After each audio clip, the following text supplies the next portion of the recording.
one. Oh, we're not. Oh, now we're live. Oh, Lord have mercy. Y'all, we just not getting this together. It's okay. It's our very first raw and real collaboration with Mr. All Love and me, your host, your co-host, PJ Jones. We're here with our special guest, Lady Poet. And this is a platform that we have when we're going to have conversations that are uncomfortable. You know, this is not going to be structured. It's not going to be all put together and pretty. It's going to be ugly. It's the truth. And yes, we're going to fucking cuss y'all. So get it together. This is just how it's going to be. If you don't like it, sorry, not sorry, because we are raw. We are real. And that's the only way, like, actually, Amanda said, well, Lady Poet said earlier, the best way to get to healing is to be real and raw. So we're going to be raw.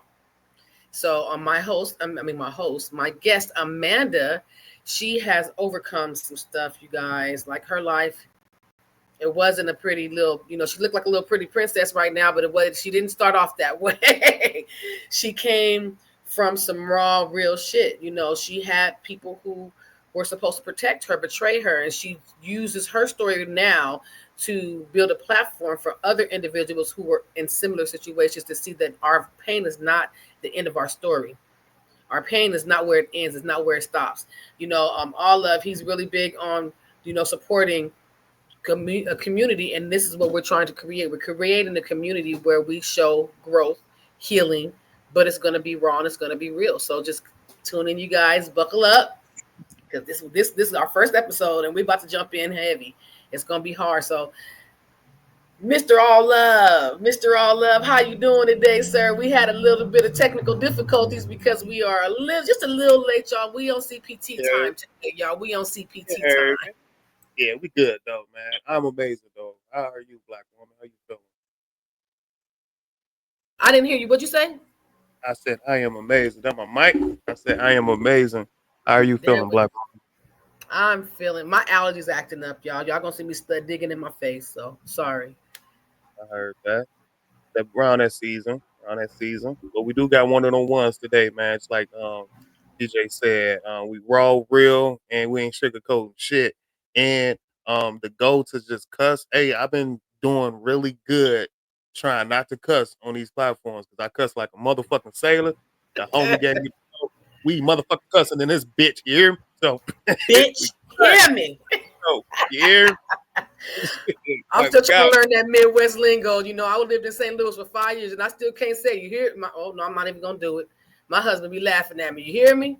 Come on now, did I say that right? It was close. You got it. You hear me? That's down south. You hear me though? You know what I'm saying? It's Midwest for sure.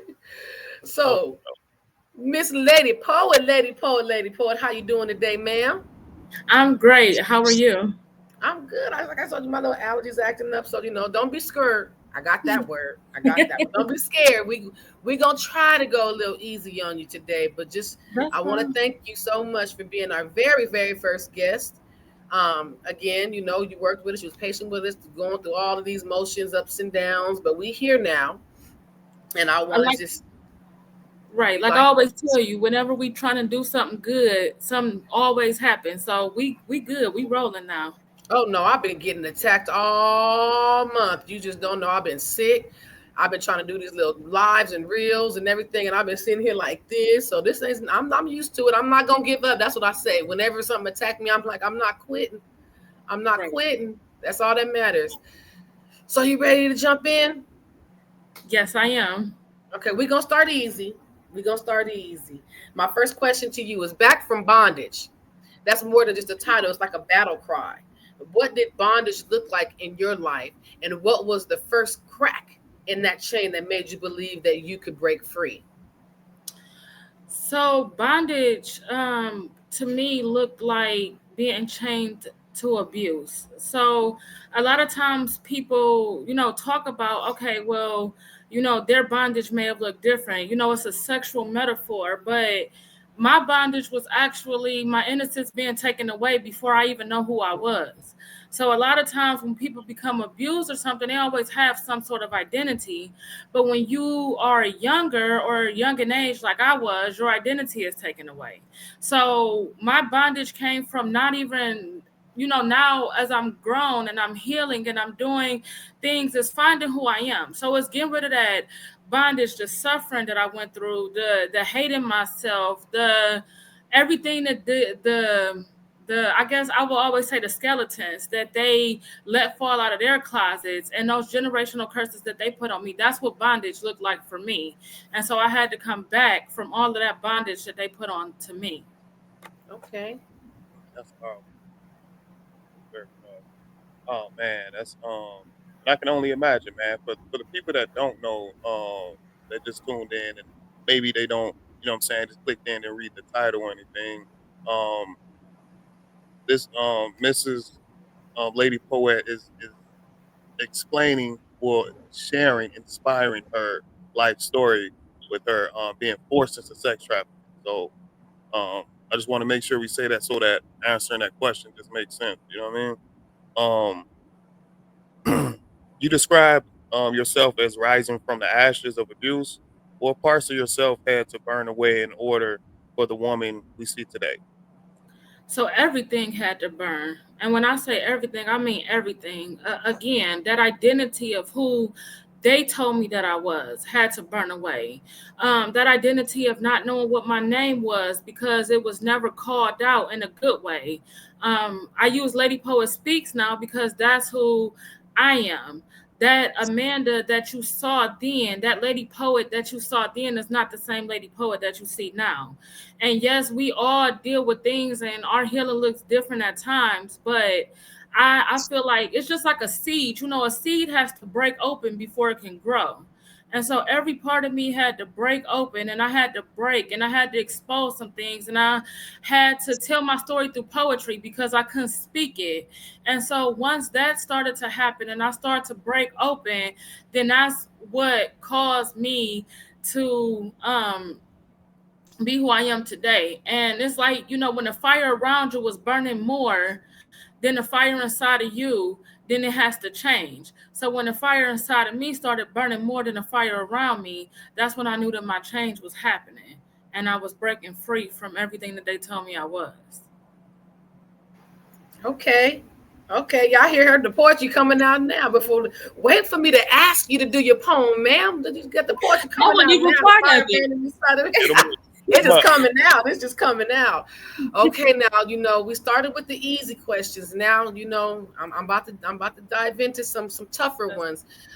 So your abuse started. You were in trafficking, but your abuse started when you were 5. It started with your father, him molesting you, and just tell me kind of what were you feeling when you realized that this man who was supposed to protect you, this man who was supposed to, because us as girls look at our fathers like they're giants, and you were 5 when this man started to try to literally try to penetrate you. How do you remember how that made you feel when you realized that this man who was supposed to protect you was hurting you the way no man should ever hurt their child, or any man should ever hurt a girl in the first place? You were 5. Right. So first of all, I never had a sense of safety or self with my father. I could say that my mother and father met in a psych ward, which is how this crazy story began. They were both in the psych ward at the same time. So this is a but God moment for me that I came out. I the odds were against me since birth, basically, and I came out the way I am now.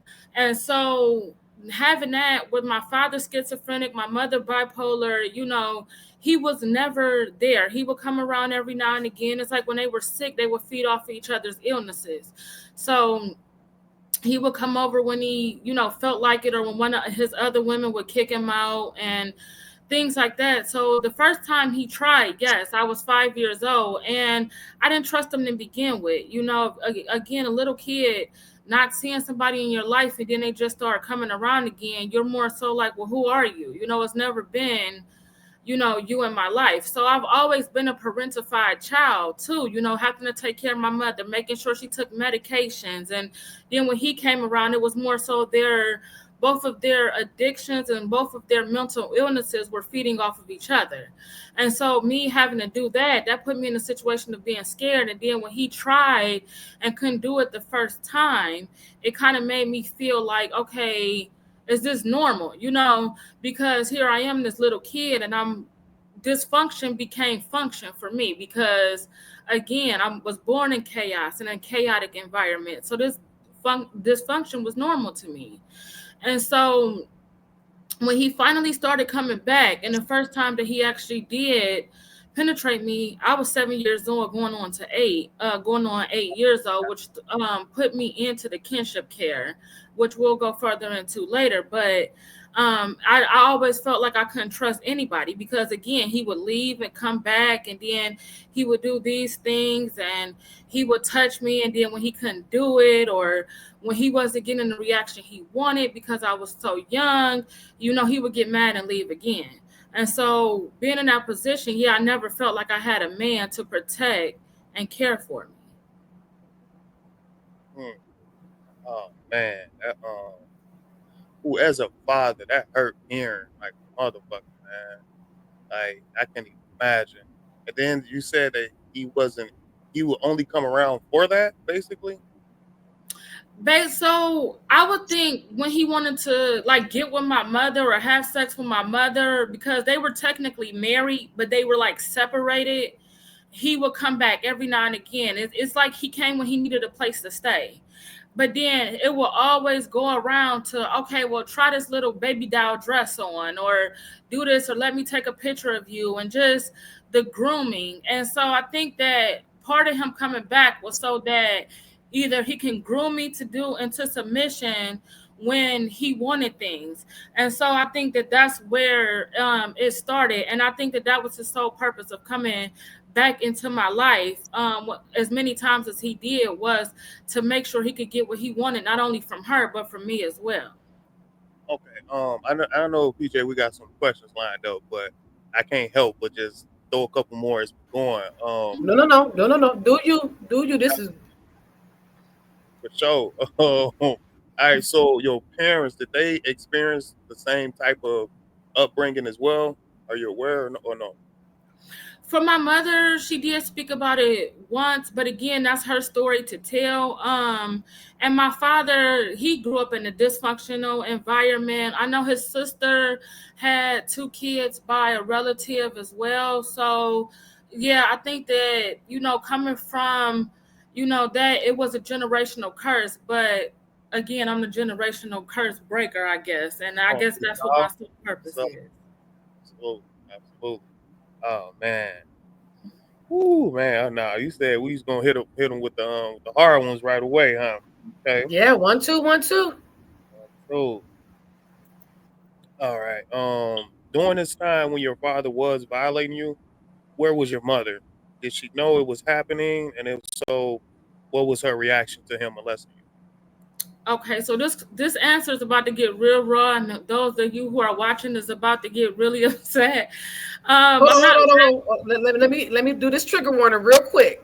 okay. So just let you guys know, this is going to be talking about sexual assault of a minor, child molestation, rape, trafficking. So if at any time, because I did not do the trigger warning in the beginning, and that's on me, y'all. If at any time you need to take a break, walk away, or turn this off, you got to do what you got to do for your mental health, because this is real, this is raw, this is real, and we're not going to sugarcoat it.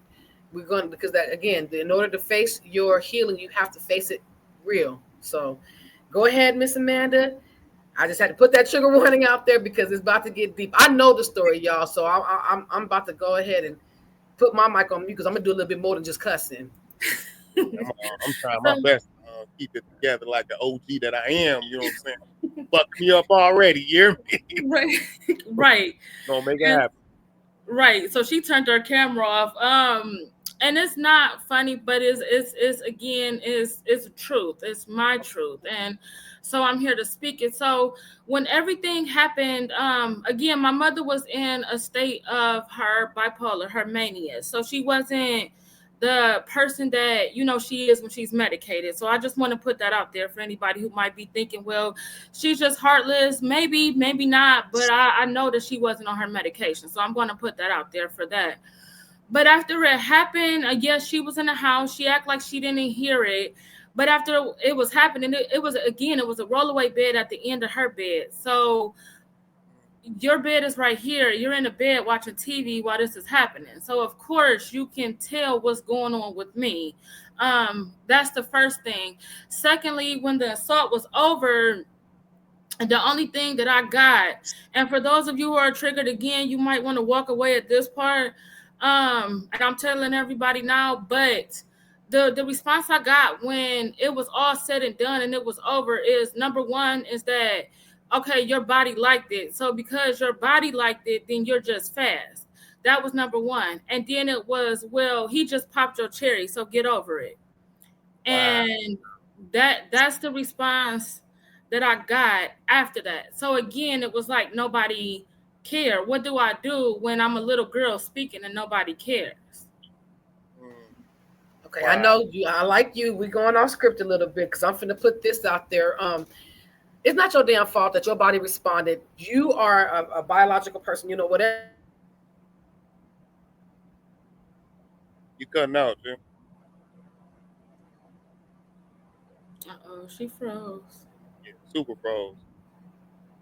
But I'm gonna pick up what I don't know what she was going with, but definitely not your fault at all. You can compare that to something like very light, but it's like when your kids are addicted to sugar, they're supposed to like sugar, even though it's not good for you in any shape, form, or fashion.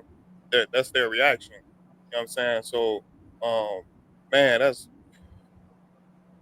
everybody gotta die. When I tell you, like I'm doing life, son, there's no way in hell, no way, man. I've actually somewhere in between this live, I'm yeah, like she had to get back on, but somewhere in between this live, I'm gonna share a time where I feel like I didn't protect my child as well. Nowhere near as dramatic as that, man. Can't even compare the two. But with my situation, it was still serious in my field or whatever. But like I say, man, I don't even know what to say, girl. God damn. God damn. And how old are you now, love? If you don't mind me asking. I'm 32 years old now. 32 years young. Yes, Yeah. ma'am. Okay, so okay, to go to homie. Let me bring it back up. Okay. I don't know what the hell going on. StreamYard just kicked me out in the middle of my conversation. Y'all not gonna silence me, damn it. I'm gonna Right. say what I gotta say. Come on now. Thank you for trying. I heard everything that was going on, and then it just kicked me out. I'm like, oh hell no. Well, like I was saying, it's not your fault that your body responded in ways you have no control over. You know, if you do certain things to a man or a woman, your body is physically going to respond in that way. So whoever told you was fast is because your body was responding the way it was programmed to respond. Is full of shit. They were just trying to find a way to make themselves feel better for what they was allowing to happen to you. That was never your fault. It was never your fault. And as a parent, you're supposed to protect your child. Because me, I'd be in jail right now. I would still be in jail for what I did to him. Because everything he did to you, I would have did to him. Because that's what a parent's supposed to do. So that's kind of where I was going with that. And I'm sorry. So I don't know if he asked you the other next question, but the next question was, even going through all of this, you then get older, and your aunt and your uncle, some people that you love and you're really close with them, they started to traffic you. So you got to go through off and on being molested by your father. Then I don't remember how old you told me you were, but then your uncle started to sell you to people, and sorry, his daughter too, you know, and made you guys at a very young age basically make them money, and they were molesting you as well, him and his your aunt. How do you feel like that made you feel and look at yourself as a woman? Because I mean, not as a woman, as a young girl, because you were not a woman. Let me rephrase that: you were never a woman when any of this stuff was happening to you. How did you look at yourself? Because I know that from personal experience, when you're going through abuse, they try to blame the victim. So what was going through your mind when you were looking at these people who were supposed to be protecting you, and they were actually now selling your body for them to live whatever lifestyle that they wanted to live? So after the incident with my father, of course, I went back to school. I wasn't the same person I used to be. You know, I was a sweet kid. But at this time I had became angry, but I was also being bullied on. So I got put in a kinship care because, again, that's when the police took my mother to the hospital for her illness. And so, for those of you who don't know what kinship care is when you're placed in foster care, but you're with family. So they was like, okay, well, we're going to put you in the family. Well, maybe I should have just went to foster care because, they say, well, it's safer to be in kinship care is people at that time I was 8 years old because, again, I'm a summer baby. So by this time I had turned 8. And they put me in a home where I was with family. And so at that time I began to become 8 years old. I'm put into the home. Me and my cousin share a room. And mind you, what PJ didn't say is that my cousin was his daughter. And so we began to get in the same room. The first few nights were okay. They were telling me how bad my father was for doing this, how bad my mother was for witnessing it and not doing nothing. And then turn around and here it is where my uncle and his wife started with the grooming me and getting ready and putting me in this situation. So from the ages of 8 to like 10 years old, it was them just with friends and just with other people and other family members. And it was just them doing that. So when I began to get 10 years old, it was them. I'm sorry, what did you say? I'm sorry, what you mean by the friends? Like the friends were molesting you as well? Yes. So it would be like them and then like some of his friends, like a few of her friends, things like that. And so it would be that. And then they would go on to when I was 10 years old. Of course, by this time I was an angry kid. I was one of those kids that was angry. So it shaped me in a way where, again, I didn't know what my identity was. My father did it. My mother didn't care. Now here it is, I feel like I'm going to go to a safe place, and here it is with my uncle. So I was given alcohol and I was given drugs so I wouldn't fight. And then here it is, I'm so drunk and so high and at a young age that I don't know who I was with. So you get that feeling of being dirty. You get that feeling of being a whore. You get that feeling of being nasty because that's what they tell you are, just to keep you stuck and in those situations. Oh man, god damn. It's so Getting much. around now. Ooh, there's so much, man. So much to unpack right there, man. Oh man. And you said you were 8 when this started? When it started with your uncle and your aunt? Correct. I was 8 years old, and then when it started being with their friends and everything, and then I was 10 years old when I started actually being sold to like just people, just for them to get money, just a random person, in motels, in hotels, in people's homes, At your school, your counselors. right after school, a parent volunteer who was supposed to again be a mentor was, that I thought I could go to and trust it, end up being a part of, paying for me. Who tried to run for office. I'm sorry, and that part made me mad. I'm sorry. I'm not. Say that again, please. It was a woman that she trusted who then she was. I'm sorry, Amanda. No, it's fine. I told you I was gonna act a fool today, didn't I? Somebody she trusted in her school was a part of this. Well, basically she bought her, gaslit her, blackballed her, made her look like she was somebody who was being fast, then had the nerve to run for office. Wow. So I'm sorry, this is your story. Nope, I'm gonna shut my ass the hell up. You are fine. Yeah, I've been dealing with this I've been wanting to blow up for a minute. She just don't know she shouldn't have gave me permission to do this shit. Listen, we talk. If your mama, if your daddy, if your cousins, all of them who had anything to do with it, fuck them all, because they should have never allowed this to happen to this child. And then today want her to act like nothing happened. So that is what pisses me off.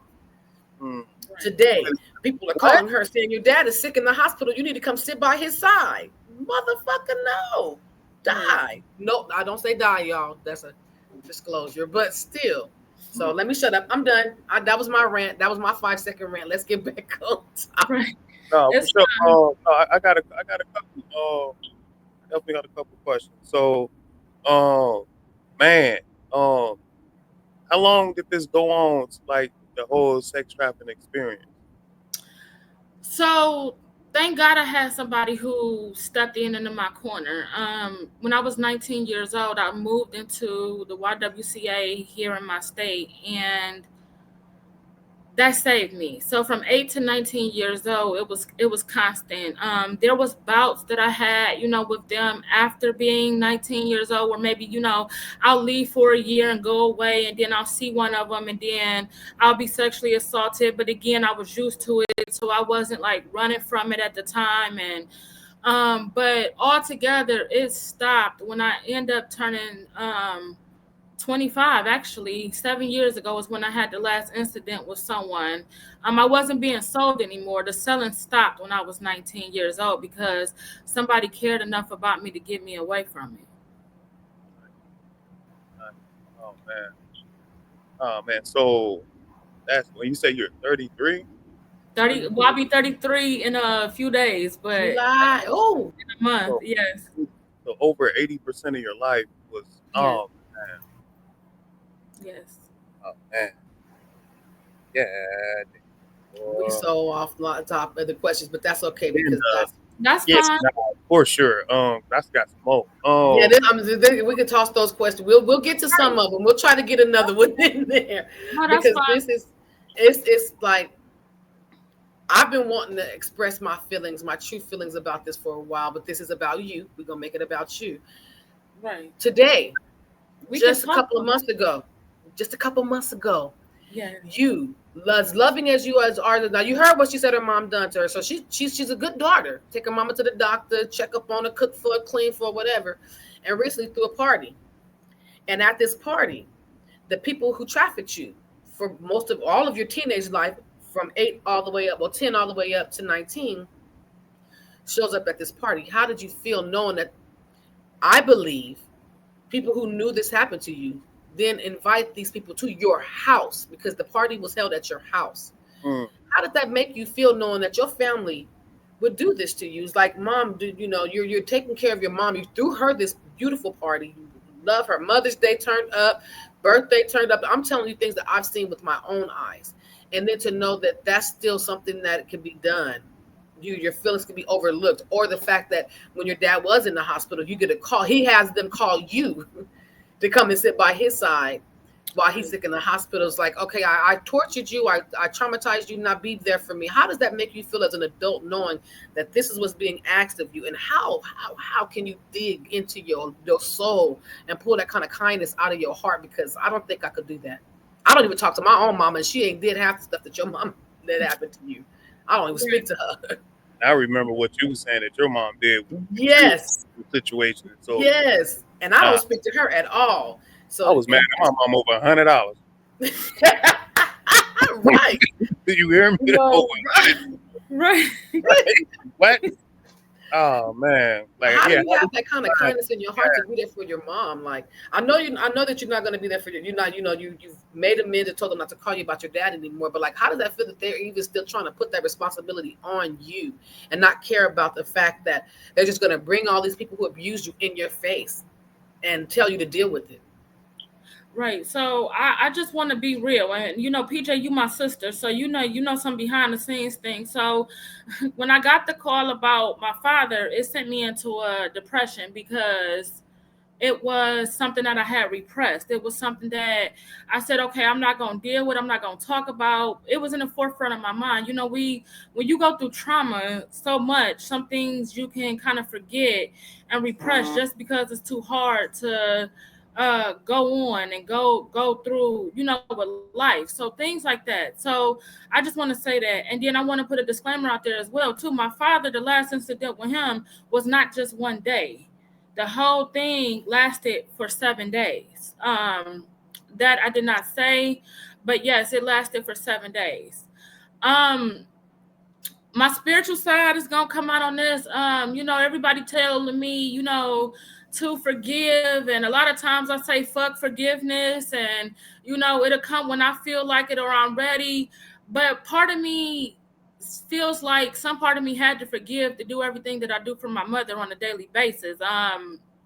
Where I step back a lot because of what I've been dealing with personally, but I think that part of me was, forgiving and forgiveness and saying that, yeah, she's my mother, and, I'm going to do what I got to do because, I'm a firm believer in you only get one mother and father. Now, I'm not telling anybody on here that abuse is okay, because it's not. That's not what I'm saying. And I'm not being like the average, excuse me, but I'm not being like the average Black family who say, okay, you only get one, so you got to respect them. No, it took a strength that I didn't know I had. And every time I go and do something for her, every time, God grant me that strength to go do it, I say, okay, God, I guess this is what resilience has to look like. Even though I hate the word resilience, I think that that's what resilience has to look like to be able to do it. And so, that's why I think I'm still able to look out for her, because I remember the times before, her illness took over. I remember it just being me and her. I remember her, being that loving mother, picking me up from school, coloring with me. I remember, the soft and the gentle side before her mental health that she had did good for 20 years. Now, again, I'm going to give her credit. She had taken her medicine for 20 years, but again, medications wear off. And that is never an excuse, don't get me wrong, but I remember the times before that medication stopped working. And I think that because of that, I look at her now and she's back on that medication, but she still doesn't take my feelings into consideration. So at that party, of course, I was mad. Of course, I had to stay with people who I felt safe with, because to this day, me being 32 years old, I still don't feel safe around those people. Yeah, that's automatically. Yeah. And like you said, man, it's a lot of stuff that gets swept under the rug with Black families, man. And Yes. it's like most of our generation used to like incest as well. Like Mm-hmm. it's a lot of uncles out here, touching little girls, touching little boys and stuff. And man, um the way I was raised, um, I would have invited everybody to that party and then went outside and put gasoline on a whole house, set that bitch on fire. You hear me? Right. Man, Right. but to have that level of forgiveness, that's Jesus level. That is that's that's Yes. how Yes.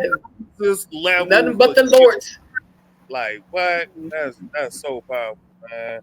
I don't even know if it's my turn or yours, girl. God damn. No, that's all. It's all you now. Go ahead. I told you. I told you. This one. We jump. We starting. We starting real. We starting. This is what we do. This is what this show is about. Is to bring out the real, the raw, the ugly truth about abuse and healing. And I love it. So, Mano, it's all on you. All love. Right on. Okay. So we got the wounded sunflower. That is such a striking title. What does the image of a wounded sunflower mean to you personally, and what does your journey does? Excuse me. What part of your journey does it represent? Okay. Okay, so I want to talk about the resilience of a sunflower first. And so I had to write this analogy out because it meant so much to me when I chose that title. And so sunflowers are no stranger to tough times.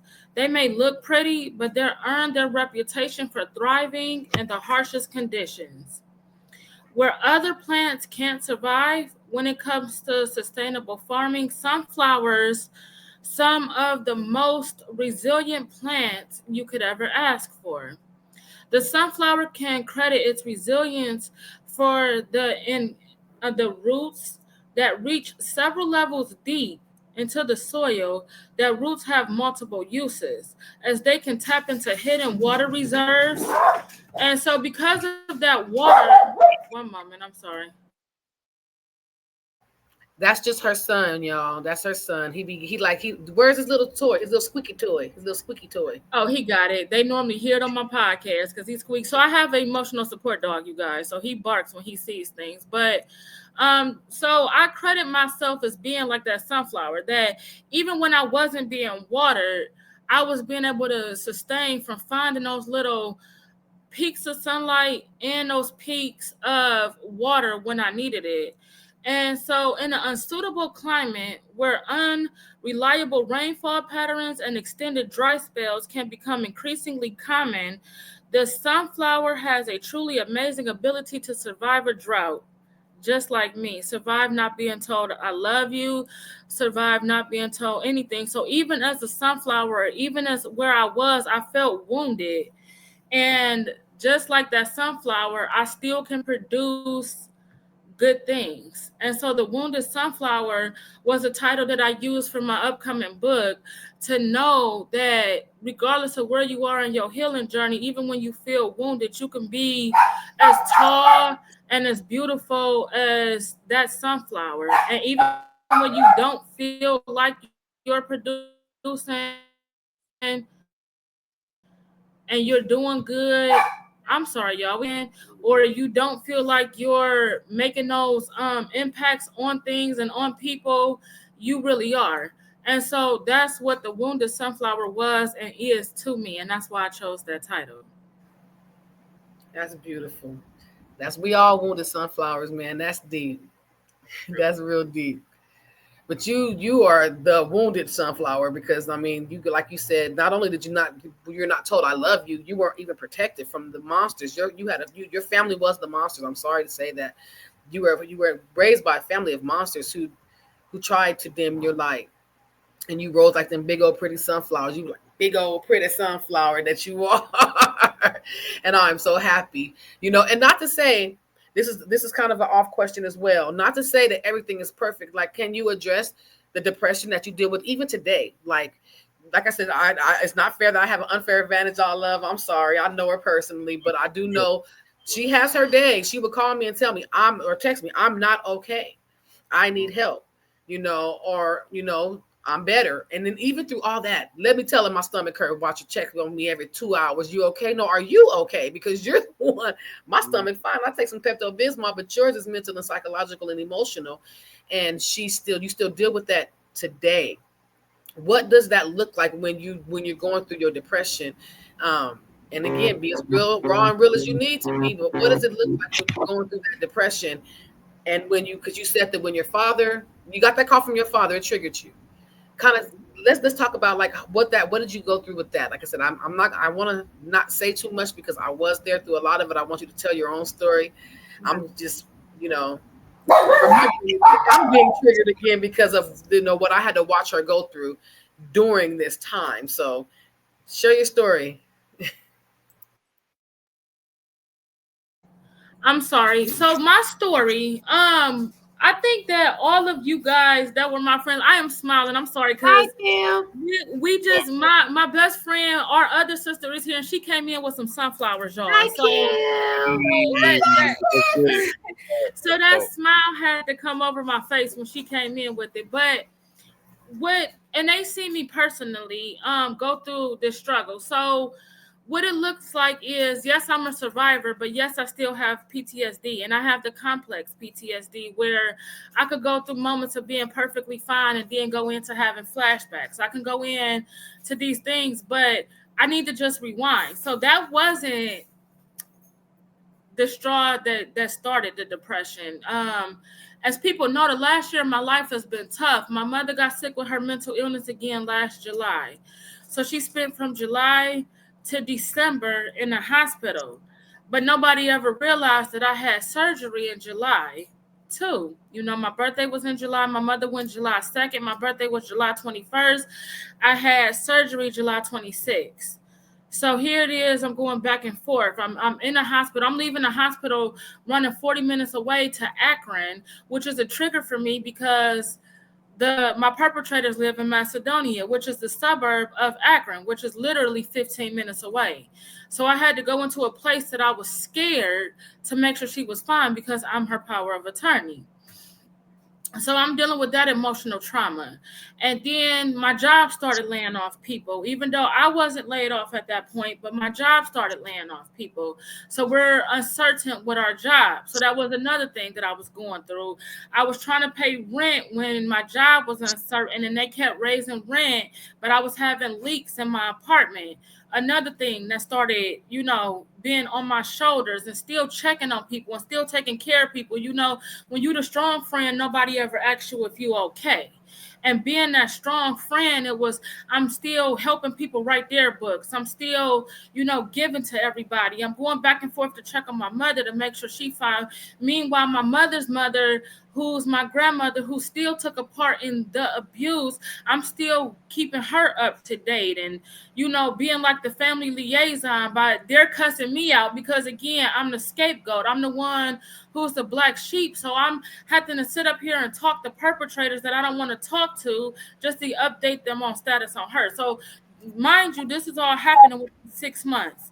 Within 6 months of me, from July to December. And then here it is on Christmas Day. I wasn't in the Christmas spirit. Again, my job was uncertain. I end up getting another job. I'm a chemical dependency counselor. I'm licensed. So I can help people like who I used to be, that used to be addicted. And I was going out. I was taking a step out on faith like they tell us to do all the time. But I'm uncertain with that. And so on Christmas Day, I'm like, okay, I'm going to cook dinner. I didn't put up a tree because I wasn't feeling it. And here go Christmas Day, my apartment flooded, all my food spoiled. Oh, Then comes around in January, and I'm trying to get everything good, and then I get laid off because, again, my job had uncertainty. And so I step into the chemical dependency counseling full time. And I'm just giving you a rundown to let you guys know that when I got that phone call in August, it was like something broke in the inside of me. I mean, not in August and April. It was like something broke on the inside of me. So here it is. I'm not working in January, but then going to work another job in February. And that job, that guy was horrible. He set up my passwords wrong, but telling me I'm stupid because he couldn't get into the system. So that's triggering. Again, all the men in my life hurt me. They abused me. So whenever a man is forceful with a forceful voice, here's my PTSD rearing his head, and I didn't feel safe, and I wasn't getting my therapy because with me losing my job, I lost my insurance. With me losing my job, I wasn't able to pay rent. So one of the things I had to do was go right back to the person who perpetrated, was one of my perpetrators, to ask to help pay my rent, which is something that I never wanted to do. And so that kind of broke me. So then my mother getting out, and I have to go and find her an apartment because I'm not putting myself in that same place where you get sick and then all of the pain that you're experiencing, you're putting on me because I'm the closest one to you. So finding her a place and then doing that and then finding another job only for that job to get cut because they cut in local suicide lines. So then to be where I'm at today, and then yes, y'all, I worked on the suicide hotline. And it's funny because we can work on those things, but then we want to take that same pain out on ourselves. Right. So here I am going through all of these things, going through all of these circumstances, going through all of it. And then when the time I finally calm down and think I'm in a good place, and I finally feel like I'm kind of, I knew how to swim since I was a kid. But when I get my head above water, here it goes. And I get this call that say, okay, well, your father wants, to talk to you. You're the only girl. You're his next of kin. You're the oldest. They can't find his two boys. They can't find the other women he was with. Him and my mother aren't legally married anymore, but they couldn't find him. So I get this phone call, and part of me felt guilty because I know the kind of spirit I have. But then part of me said, you did some things that to me were unforgivable at the moment, and you never said sorry. And I don't even know if you're in a mental capacity to even realize what you did. And so that kind of broke me.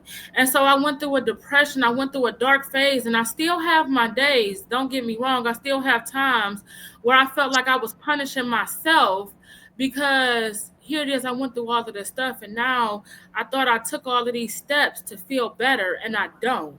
And so when that happened, I blamed myself. Why is he calling me? Why is he doing this? Why is he doing that? And then those repressed memories started coming back. The part one of what my father did. Then I had to deal with all of the stuff where my mother played a part.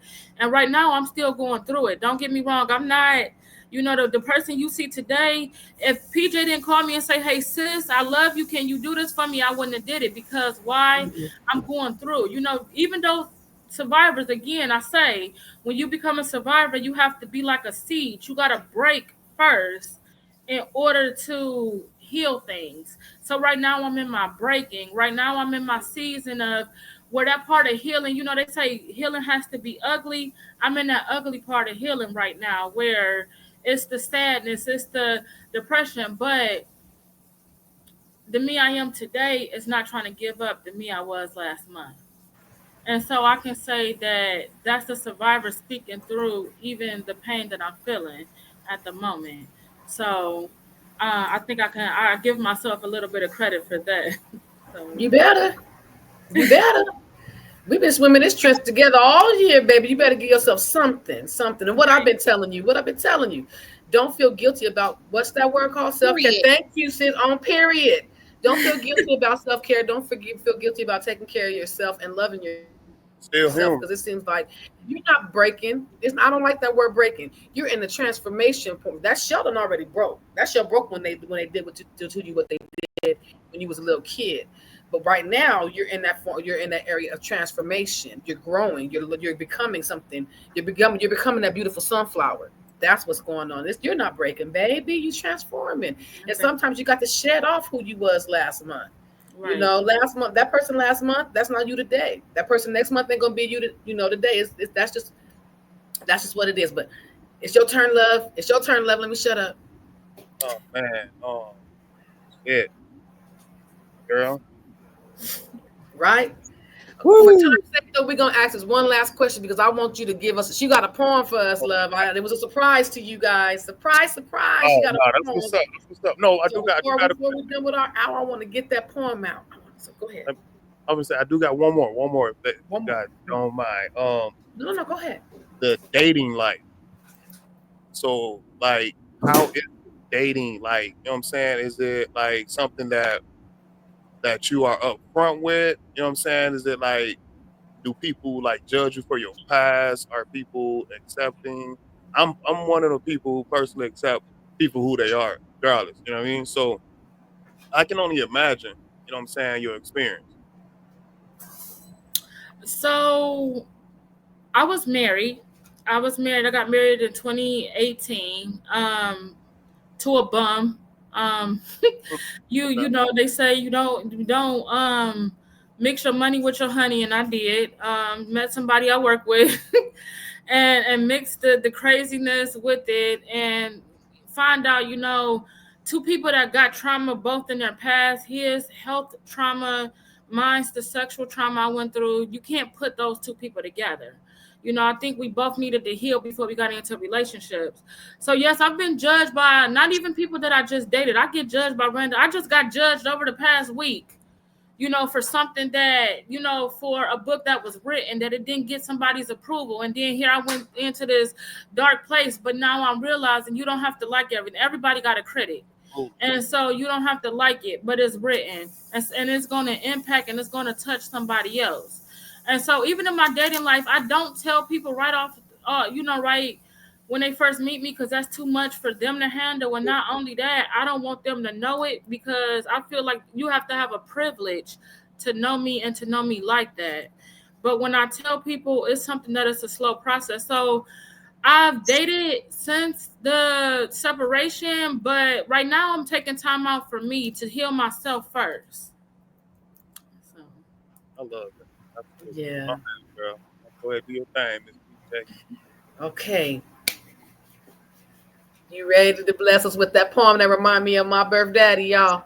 Okay, because I had two. I didn't know which one she was gonna call out. I want the one that like my daddy, the one that remind me of my daddy. That's fine. I'll do that one.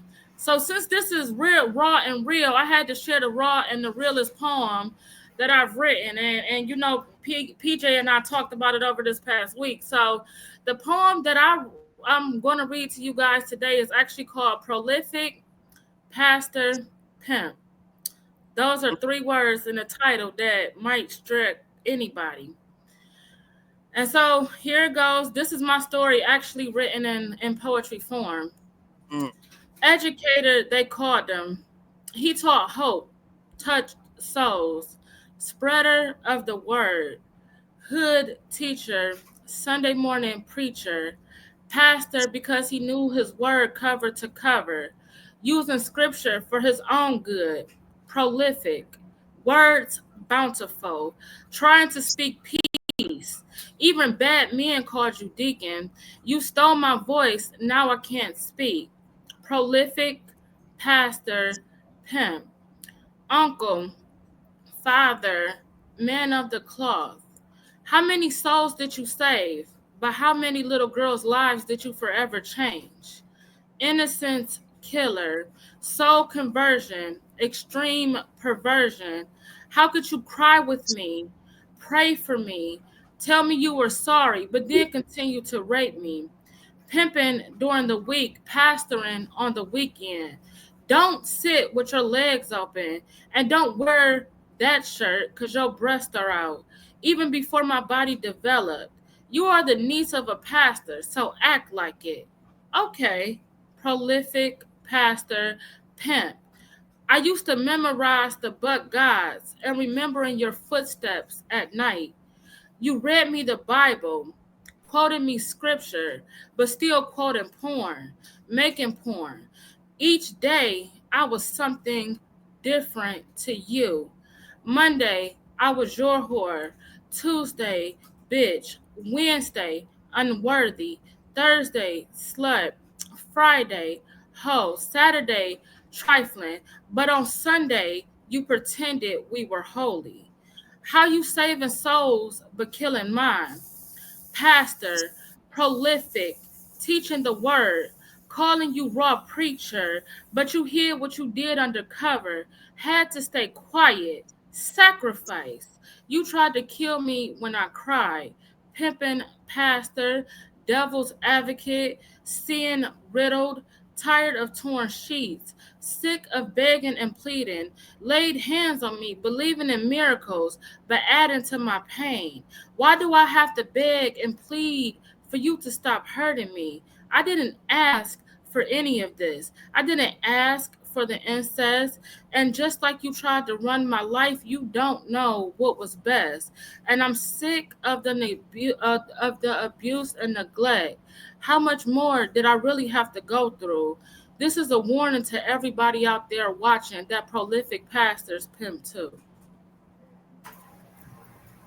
Right there. God damn. Come on, big Right dog. there. I told Oh, you. man. Lord. Bars. Motherfucking bars. Right. Right. I want to How say something. I want to say something too. So, PJ, I really, really, really, really thank you for making me do this today because I didn't want to. And everybody who knows me knows that June is hard for me because that same cousin that I was trafficked with was the same cousin I found dead in June, all of those years ago. And so at the end of June, I always kind of shut down and I say, I'm not doing nothing. I can't do it. I can't get through it. But for her, leaving her suicide letter and she's telling me to keep going and you gonna get through it. Thank you, because this is the first year who around this time I didn't shut down, but I opened up. So I'm not gonna cry because you know I'm the crybaby. You better not make me cry. You better. This is my first live. You better not make me cry. You know I'm the crybaby of the group, but I check on everybody. So we have a group. It's Right. like 7 of us, and we built a sisterhood. It's 7 now. The sensational 7. So It keep growing. yeah. So you know we build a sisterhood, and I'm the one that check, and I'm the strong one. But thank you because normally from June 25th to June 30th, I'm quiet. Her birthday was the 25th. Her death date was the 30th. And so it's never been an easy month for me. So thank you that in between those days, I was able to stand up and I was able to speak Girl, you today. better And not to make my godmothers who've been fussing at me for the past month to go do it, no matter how I felt. Thank you. And all love, thank you so much for having me on this platform to, you know, not only share my story, but advocate for other girls, you know, like me with the programs that I do and with Open Letters to a Survivor. So I just want to take the time out to thank you because again, we turn the scripts and we turn the pages that this time and this year that I didn't just stay into a sadness or a depression for an anniversary that I ended up speaking and telling our story like I promised my cousin I would. So thank you. Absolutely. No, I appreciate you. Like, this is, man, this is amazing. To, even just allow me, mm, I can't allow hear me you. to be a part of it. My bad. Yeah, no, but yeah, I appreciate you allowing me just even being a part of it because, like, just the man, when I tell you, I'm not usually lost for words. Like your story is very inspiring. It's I'm sure there are so many people out here that experience something in that category, and they scared to speak up, they scared to say anything, they probably did, and a lot of people didn't believe them or whatever the case may be. So for you to be an advocate for people in that, so um, I labeled your homie PJ Jones the Master P of domestic violence, right? Right there. And the reason I say that is because we all know Master P did everything a hood nigga wanted to do. He sold mixtapes Right. out the trunk. The man went to the NBA. He had a record deal. Got products. He done every hood nigga dream. And as far as domestic violence and shit, PJ, definitely been through that storm. And for you to come on, and I'm gonna give you the Jesus of forgiveness, ma'am, because Jesus of forgiveness. when I tell you I have an orange jumpsuit on, doing my push-ups on a regular basis, Proudly. isolated, Proudly. everybody gotta go. Like, man, so with you having that strength, man, is Thank amazing. So if you did go that route, I wouldn't be here with you today, and you wouldn't be able to impact the people that you're gonna have impacted and the people that you're gonna come across. So, man, blessings, love, sure, for sure. Thank you. Thank you. Thank you. And I'm so glad to be here today. And I just want to tell anybody that may be watching that may be scared to say anything that it is life after abuse. It's a process, it's a struggle. And you're going to have days that's not pretty, but it is life after. So, can Thank you you let so people much. know how to contact you? Yes. Yes, so you can actually contact me at Open Letters to a Survivor on Facebook. I have a group, Open Letters to a Survivor podcast group, and then the email address is Open Letters to a Survivor at gmail.com. And I also have my personal Lady Poet Speaks at gmail.com. You can reach me on all social media platforms at Lady Poet Speaks on Facebook and Instagram. So that is how you can contact me for speaking of, you just need somebody to listen. We all need somebody to listen sometimes. Because if somebody didn't listen to me, I wouldn't be here today. So Yeah, that's hey, me. shout out to you, PJ Jones, for y'all building y'all support for each other. You know what I mean? Like that's so fire, man. That warms at a real nigga heart. You hear me? Like that's so fire, though. I love it. I mean, we have to, because if we Yes. don't do it, then we're going to fall through the cracks. Somebody has to be. This is a movement, and I thank you, Love, for being a part of this movement, because you didn't have to put this platform, because this was his idea, you guys, to do this collaboration with me, to bring out the raw, the real, and the ugly truth, and to help this movement grow. So thank you. I thank you both. I'm trying not to cry, y'all, because if I cry, I'm gonna be pissed off. It's too early in the day, man. Too early. So I thank you guys. Even though this show didn't start off the way we wanted to, that was something that was trying to stop us. That was trying to prevent us from getting this message out. So thank you for hanging in there with me, Lady Poet. Y'all reach out to this woman. Not right now though, because she is going through some stuff. This is Big Sis coming out now. Not right now. Give her self-care time. Okay? Self-care. Try back in August. But Right. when you reach out to her, just know that she's gonna be real and raw too. So thank you guys so much for coming to this show.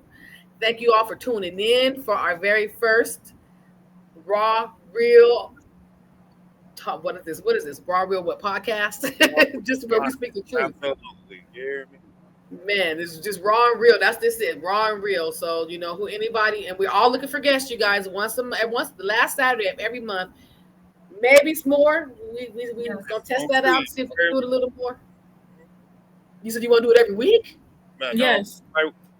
Ooh, that'd be fire. Either way. Oh man, all Yes. gas. Don't Great. play with me. Gas, Don't no play with break.